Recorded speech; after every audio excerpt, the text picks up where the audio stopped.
अस्सलाम वालेकुम नाज़रीन। आज जिस मौजू पर मैं वीडियो बना रही हूँ वो इंतहाई अलमनाक है।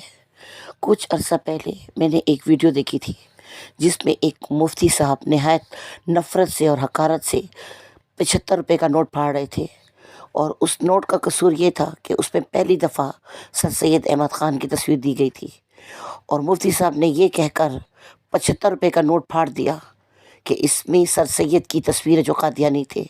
मुझे ये नहीं समझ आती कि हम दूसरों के अमाल का हिसाब किताब करने वाले कौन होते हैं। हाँ, ये ज़रूर है कि काश ये सर सैयद अहमद ख़ान से पहले पैदा होते, काश ये मुफ्ती साहब उस दौर में पैदा होते जब हिंदुओं ने मुसलमानों का जीना हराम कर दिया था, जब शुद्धि और सिंगटन जैसी तहरीकें चल रही थीं। या तो हिंदू बनाया जा रहा था या उन्हें ख़त्म किया जा रहा था। फिर उन्हें समझ आती कि सैयद साहब कादियानी हैं या मुसलमान। मुझे तो एक बात समझ नहीं आ रही कि जब इन्नमल अमाल बिन्नियात कहकर हमें एक तरफ कर दिया गया है, तो हम दूसरों के अमाल का जायज़ा लेने वाले कौन होते हैं?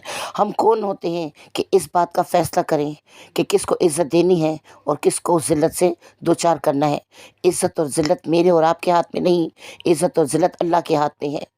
काश सर सैयद अहमद ख़ान अलीगढ़ स्कूल ना बनाते, तब इन्हें एहसास होता कि ज़िल्लत क्या होती है, एक मोहसिन की तस्वीर फाड़ना क्या होता है।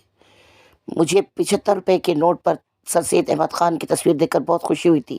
हालांकि मैं उस दौर में पैदा नहीं हुई थी जो मुसलमानों के लिए ज़िल्लत आमीज़ दौर था।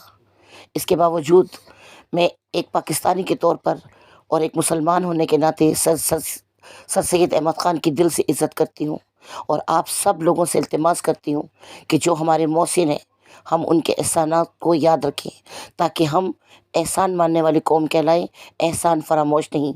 किसी के नोट फाड़ देने से, किसी की तस्वीर फाड़ देने से किसी की ज़िल्लत नहीं होती। हाँ, उस बंदे की ज़हनियत का पता चलता है कि वो कितनी गिरी हुई ज़हनियत का इंसान है। तो उम्मीद है कि हम उन लोगों के एहसानात को याद रखेंगे जिन्होंने हमें आज़ादी के मज़े से, आज़ादी की नेमत से दो चार किया। आपका वीडियो देखने का बहुत बहुत शुक्रिया।